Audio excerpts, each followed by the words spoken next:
you know, we had a pitch hit right in the middle of everything and get a new YouTube link and a new StreamYard link. Yeah. But we are getting ready for our last session of today. So this is like day one of our Global Student Showcase. And I feel like I was drinking water from a fire hydrant.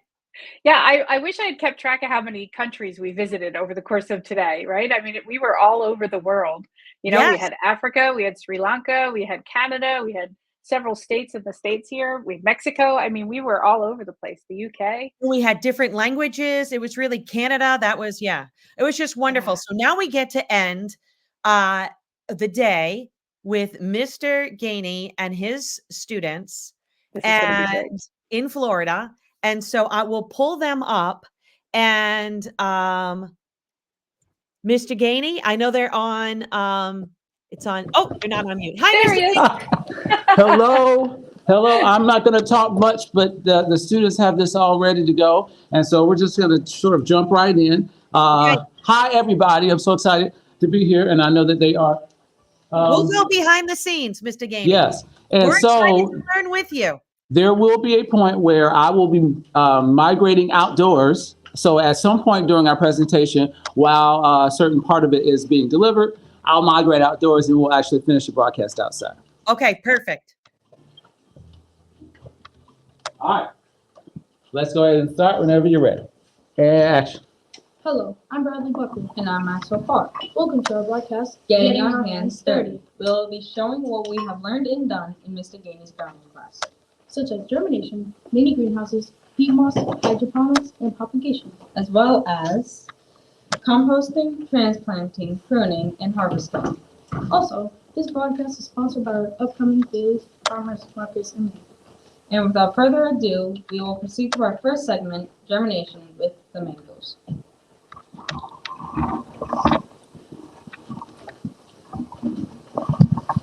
Hello, my name is Claire. I'm Macaulay. I'm Nala, and we are going to be exploring germination.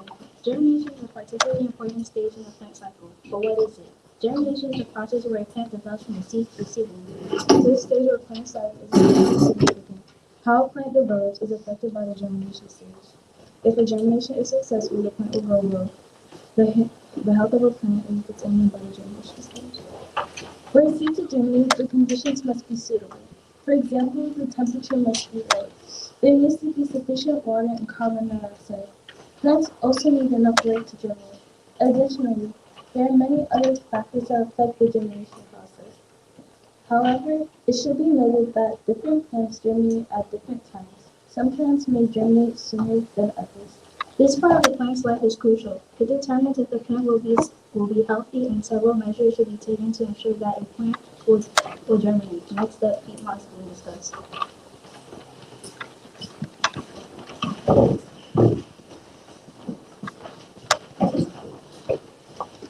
Hello, my name is Neela Cayo. I'm Nicholas King.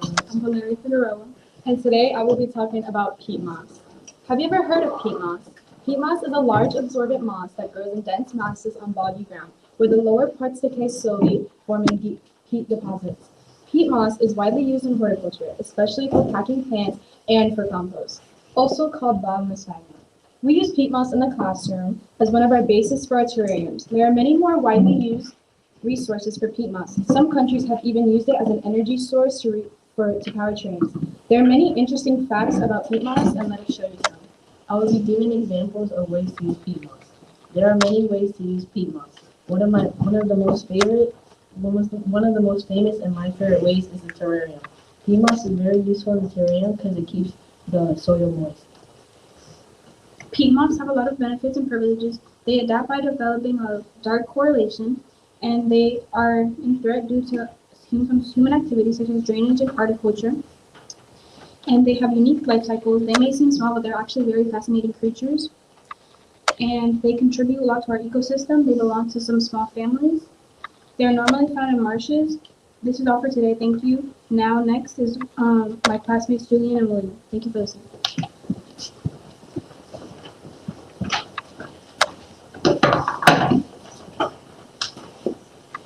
Hello, I'm William, and this is Julie, and today we are going to be covering hydroponics.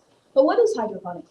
Hydroponics is an efficient method for growing plants in small or indoor places using means other than water to grow a plant all the way from a seed.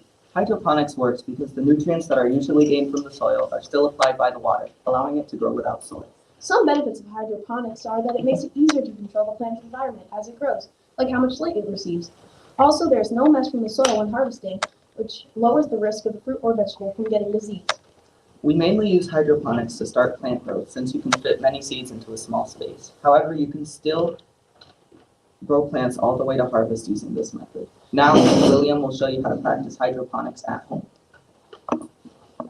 So for this project, you will need a cup, a sponge, water, and some seeds. You will take the sponge and cut a slit in it using scissors. It doesn't have to be too deep, just about halfway through the sponge. And then you're going to put a seed in. Fill your cup up with water. Then you're going to squeeze the sponge out a little bit, put it in the water, and let it soak up. And then in a few weeks, you'll see germination. It's important that you do not tamper with the sponge unless necessary, but you can add more water.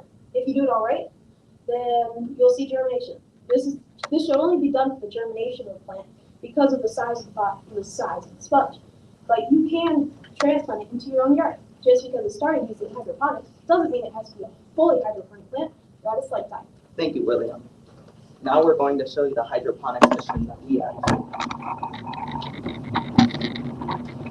We have grown lettuce in this machine and have been able to harvest them. The water inside the hydroponics machine gives water to the sponges, which contain seeds. Some things that you can use for hydroponics other than sponges are coconut coir, gravel, and even just water. Thank you. Now let's move into another method we use to start plants, called mini greenhouses.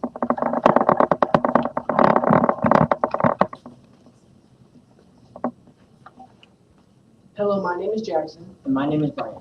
We will be talking to you about the mini greenhouse. The mini greenhouse, what purpose does it serve? This special little box of beginnings has an incredibly special job. This little box has its own ecosystem with insects and plants. It also helps us utilize the power of the water cycle, the greenhouse effect, to support plant growth. All these components each play a specific role in growing an organism.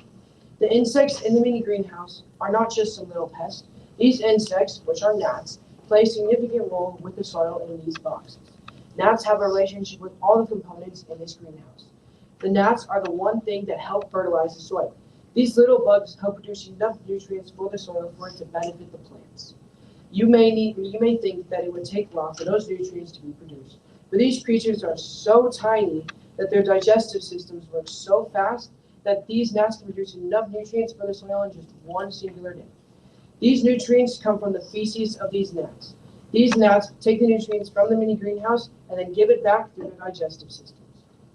To continue, the main event, plants themselves. These plants can range from small beets all the way to big pumpkins.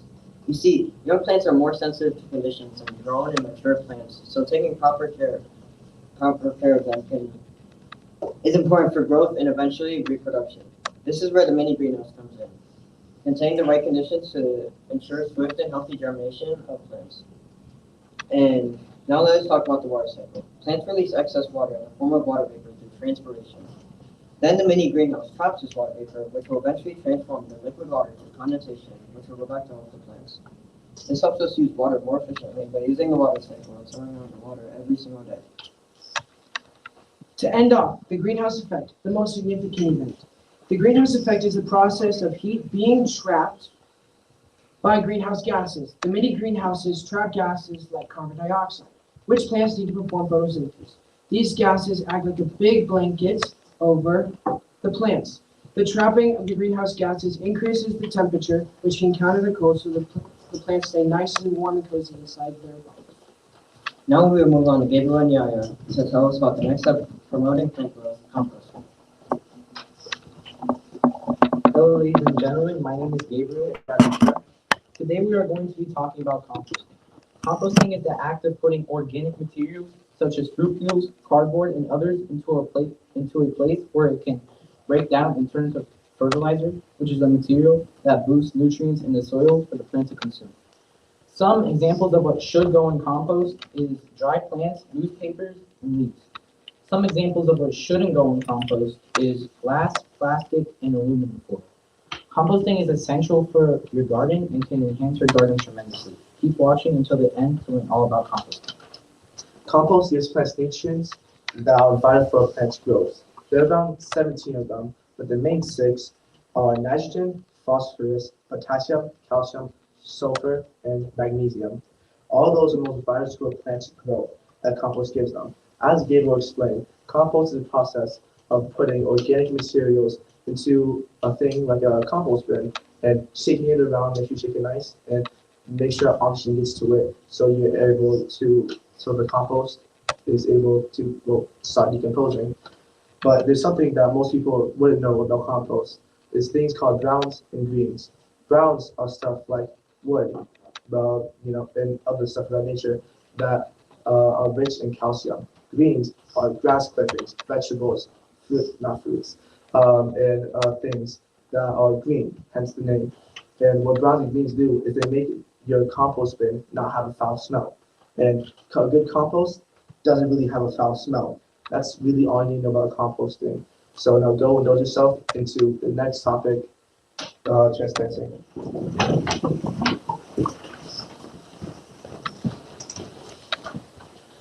Hi, my name is Sheila, and today we're going to talk about the benefits of transplanting. My name is Jan. Hi, my name's Aaron. Hi, my name is Violet. I'm sure you're asking what transplanting is. Transplanting is to move or transfer plants. The benefit of transplanting allows the plants to be moved to a more suitable location where it can continue to grow and thrive. Now we're going to talk about how to transplant. Transplanting increases garden production. It makes the plant's health if it's suffering from disease or pests. It's quicker to harvest from transplanting plants. First, you should remove the plant from the pot. Inspect the roots and gently spread them apart. Place the plant in a prepared hole. The plant should sit at a good soil level. Trim the soil around the plants with your hands. Also, water really well. Thank you for listening. In addition to transplanting, pruning also helps maintain the health of plants.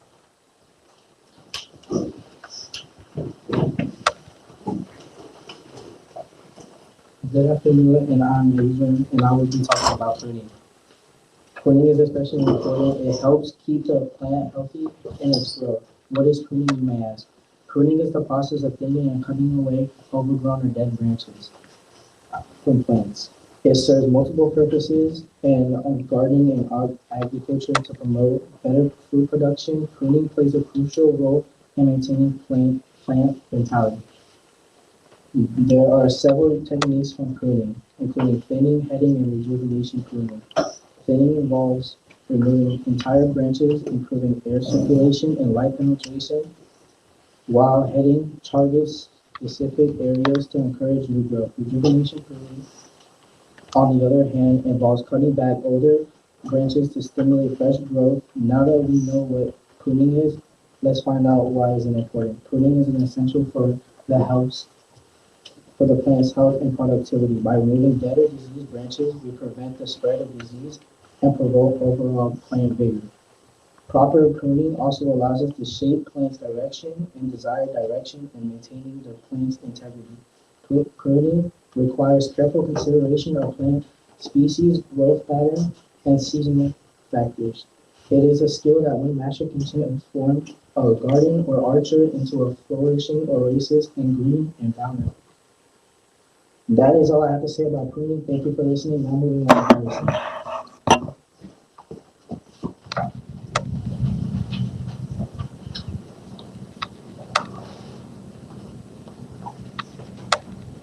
Simple meaning of harvesting. The definition of harvesting. Harvesting is the process of collecting plants, fish, and resources. In this case, we are going to be talking about the harvesting of mature plants. When do we know how to harvest? We know to harvest plants after it has grown fruits or after it has achieved a certain stage in life and is large enough to provide nutrients and hardy enough to resist harsh conditions. Each plant has different times to harvest and conditions of harvesting. Harvesting is essential for plants to produce more fruits or vegetables or flowers. When you harvest a plant, it encourages growth, meaning the herbs and flowering plants. For these plants, harvesting is equal to pruning. Harvesting occurs when the plant matures and is able to produce seeds. types of harvesting. Plants like carrots and potatoes need to be pulled since the edible part of the plant grows at the root. Other plants are edible at different places of the plant, and that's the type of the plant that has to be harvested. There's also threshing, which is a type of plant harvesting. It's the process of beating the chaff of crops. This is mainly used on rice and wheat grains, and it gives them advantages to larger machines. This is process of gentler than giant machines on these crops. This is a type of hand harvesting. Hand harvesting is the process of taking a plant and then picking it apart.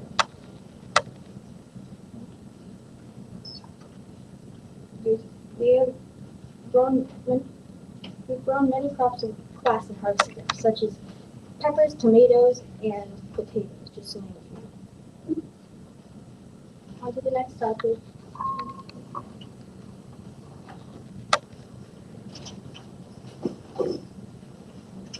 All right, we are on our transition here outside, and so we are going to be walking and talking. Here you go. And in the meantime,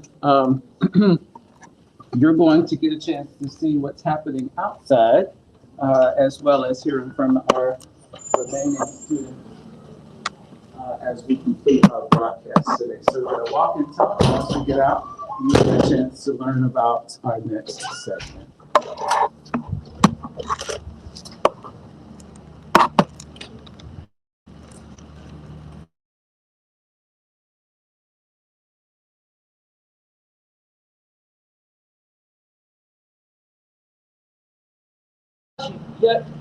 Yet playful host for this segment of our broadcast.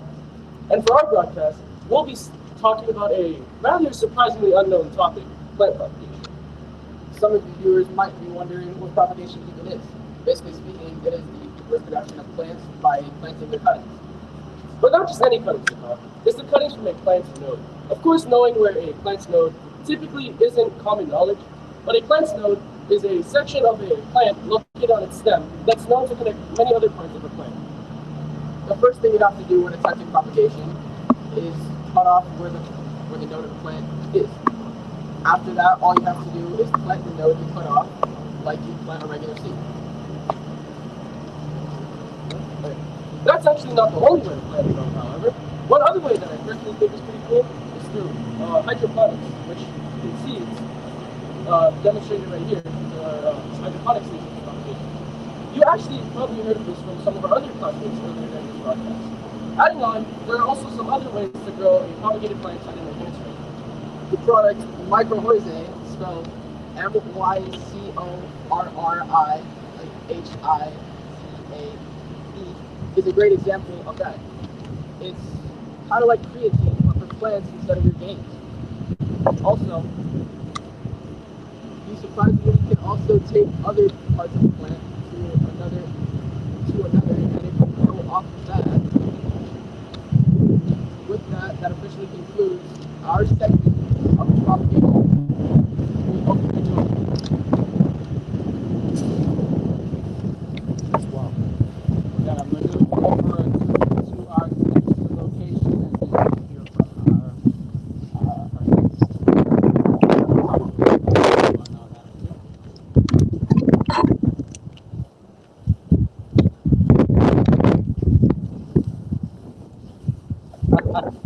Lots of great noises here at the school. I guess that makes it really natural for us. Gardening highlights.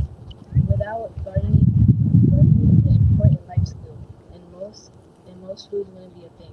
Now, if we enter our second campus of our greenhouse, where we will see all our plants that we have here. We have eggplants, tomatoes, lettuce, zucchini, and much more that are growing in our garden. Now, I'll pass it on to the And before you start, let's go ahead and just take a little bit of a slow pan of all of our products that we have out here growing. As you heard, we do have eggplants. We have various items: tomato, cucumber, strawberries, parsnips, cabbage, all sorts of peppers that are growing, okra, green peas, green beans, fennel, marigolds, collards, broccoli. The list really goes on and on. We have various types of lettuce growing down there, corn back in the back. You can actually move a little closer to it so they can get a better view of our garden. And this is actually just one of 2 greenhouses that we have, but many of our items are on this particular side. And we've actually harvested quite a bit of things this year, and we continue to be able to do so. We are hopefully going to have our second of 2 farmers markets in May. We did our first one in March, and I'm going to go on camera. We did our first one in March, and we hope to do our second farmers market in May, where we get a chance to sell all the items that we have been harvesting over the course of the year. Julian. All right, so anyway, again, we have lots of things growing, even some flowering plants that we're getting a chance to experience as well. Who knows, if we do this again, you might be able to see a whole lot more growth and production over the course of time. We're going to sort of bring it here to our close, and so I'll have Adrian come and close this out. But I appreciate you guys taking the time to tune in and watch us as we share about what's going on out here in the garden. It's never a dull moment. Okay? Concluding thoughts. In conclusion, gardening is a very entertaining and rewarding activity to do. There are many interesting facts and stuff to do in gardening. It is truly satisfying and peaceful when you master gardening. Another thing about gardening is when you understand you can grow many plants naturally and fresh without any worry or need about chemicals or pesticides. Not only that, you can also harvest whenever with the freshest foods you could get by growing gardening. Thank you for listening. And as we head in, let's just go ahead and do a final pan as close as you can and take them through the greenhouse. Don't go too fast, but as much as you can. The beets are in the back. Try to get a pan of all of the items in the back. And you can actually walk through it.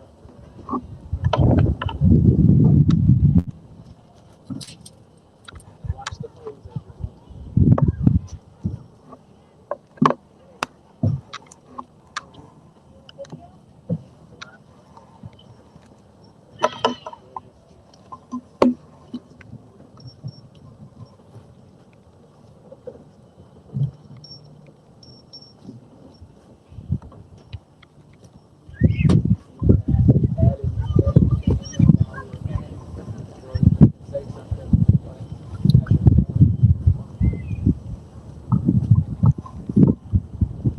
Sweet potatoes growing right there. I don't know if I mentioned that.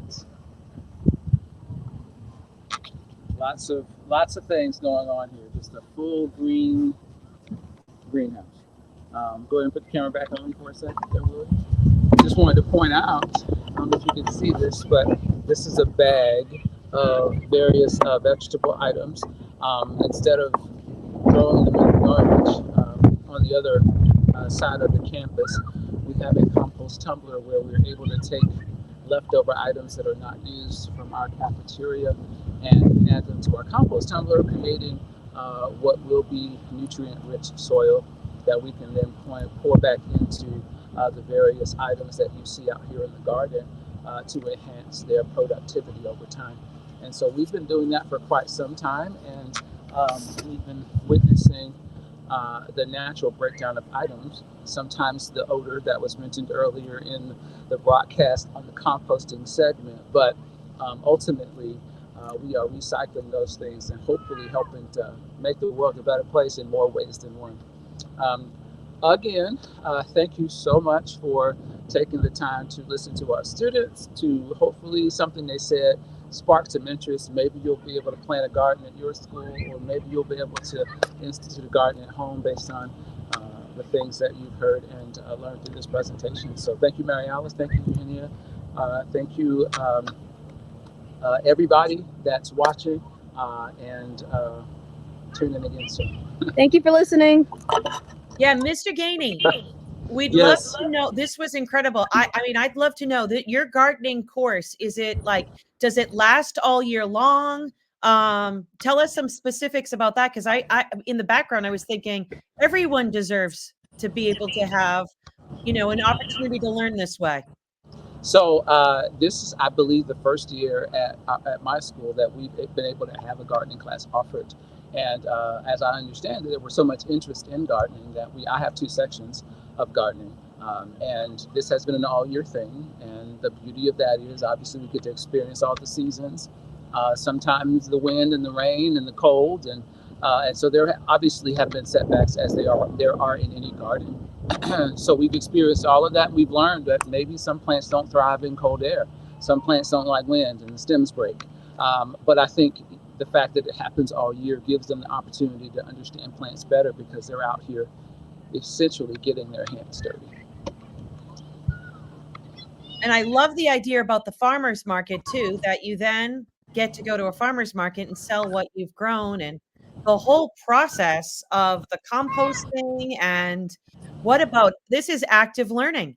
Absolutely. And not just our plants we're selling at the farmer's market, but the things we've harvested. We also are selling terrariums, and we even have propagation stations. I believe you saw one of those held up in the propagating segment, one of those propagation stations, which are cuttings that will grow in water, cutting those off at the nodes. So it's an all-encompassing subject, and I believe that there's so many connections between gardening and even life as we know it, right? We are all plants. We're all growing and developing just like these plants are, hopefully. And we learned that plants are resilient, because even though they take a beating, like the 50+ mile per hour winds we had earlier this week, which caused our greenhouse top. I don't know if you saw that. Go ahead and show them the greenhouse. The fact that our greenhouse cover is gone, or it's over to the side, and that happened because we had 50+ mile per hour winds. Unfortunately, that came through. But even though those plant stems broke off, they're still alive and still producing and bouncing back. And I was like, gosh, plants are so resilient. I love that. Well,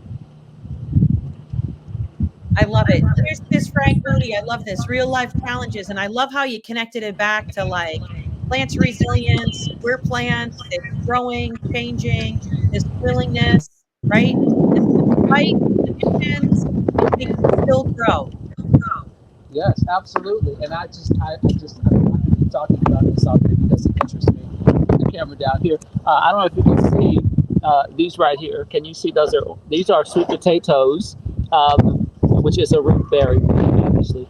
And so I just love the idea that we can also see that not every plant is created equal, just like we're all different. The plants are all different, and they get a chance to see what root-bearing plants look like, as well as plants that grow above ground. And so we have several sweet potatoes growing in this pot right here. None of them are quite ready to be pulled up, but I've been able to pull at least one of this school year so far, and it was humongous. So I like the variety. I like everything about this. It's just peaceful, therapeutic, and all kinds of things. So anyway, I know I've got one more question. If you were to ask your students, have they had experiences gardening prior to this class? Let's see. We have a few of them out here. So let's see. Have you all had experiences gardening prior to taking this class? No. Well, I did have some plants at home. Okay. A little bit. Okay. What about you, Nico? No? Nico? Sometimes my grandma. A little bit. Sorry. How would you describe your experience so far in this class, whether you've had gardening experience or not? What's something you would say as a takeaway that you have from being in this class?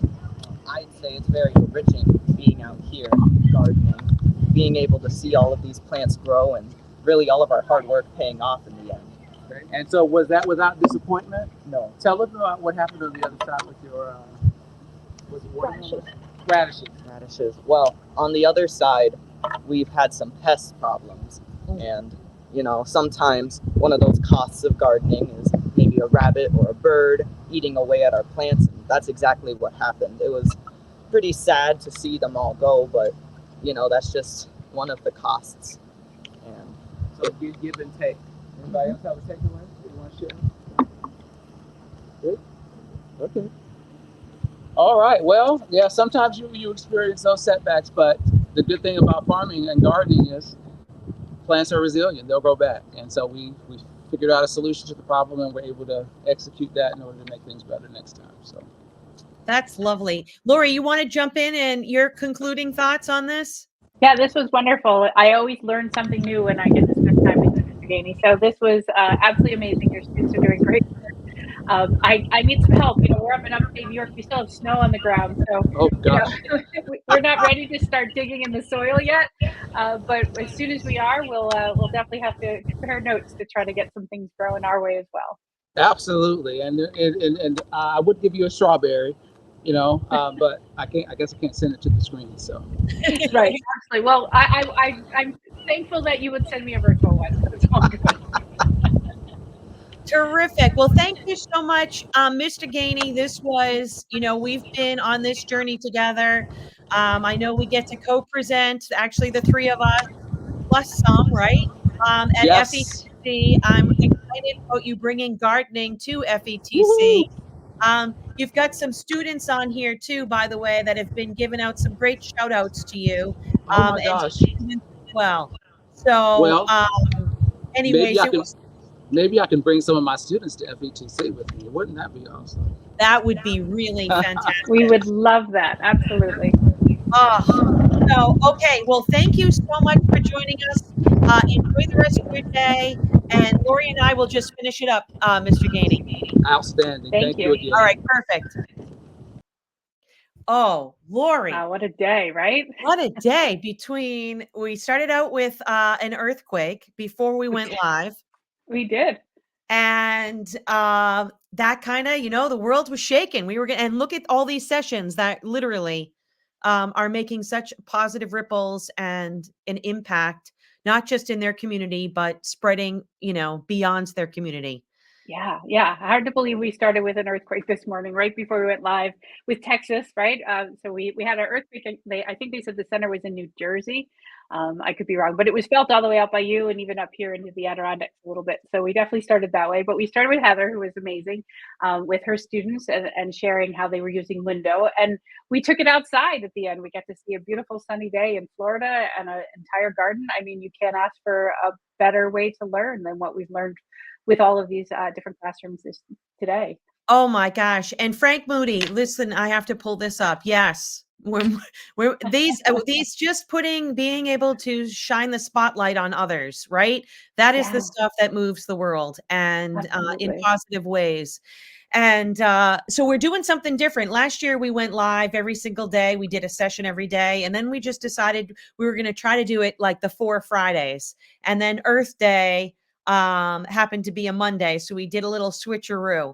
So I can tell you the next upcoming is going to be on the 19th of April. And that is the Latin America team. So Eugenio, that was with us before when we kicked off the day, her team, Javier and Daniela. The sessions on the 19th are all going to be in Spanish and Portuguese. And then on the 22nd, for Earth Day, Lori and I will be back, and that we have 10 sessions that day. And then to finish it up on the 26th of April, Eugenia and Daniela and Javier, again, the focus will be Latin America that day, but that's how we decided to plan this April. And of course, I feel like we're always evolving and changing. So I'm already kind of thinking how we might do it differently next year, that is the best part. But to me, the heart of it is to be able to invite you into classrooms, connected classrooms that it doesn't even matter about like what Dean just did had nothing to do with technology. It's about being part of the human race, right? But his willingness to break down those classroom walls and to connect and collaborate and inspire others. That's the core, that's the heart of Use Tech for Good. Absolutely. And they're keeping track of it. They're learning all sorts of really good life skills. You never know where it's going to take those students. So it's wonderful to see what he's doing. It's wonderful to see having a window into all the classrooms we got to see today. Yes. It just there's so much great work happening. It's good to be able to amplify their voices. It's wonderful. So thank you to our presenters, our audience, our DCI team that, are behind the scenes, really that scrambled specifically today when we were having the tech issues after all of a sudden we weren't live and we kept talking. Good thing who didn't even notice that. So it was a really wonderful first day with everything else in between.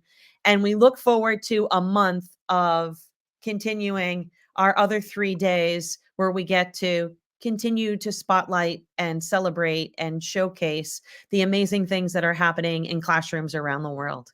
Yeah, So absolutely.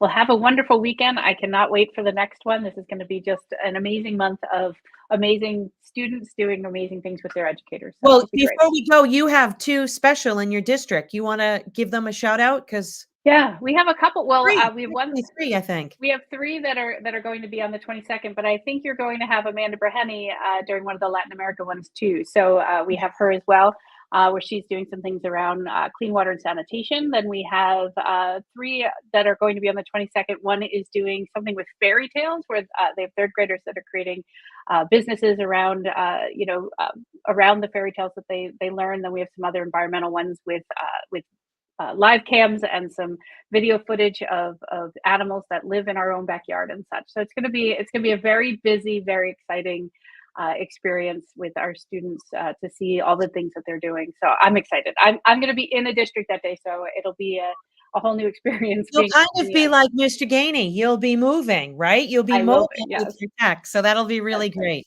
Yeah, So it'll be super. wonderful. So thank you, everybody. Continue. Just keep on keeping. Remember that all it takes is one person to make a difference, and then one becomes many. And that is actually what we saw in action today. So thank you so much. We'll end the stream for now.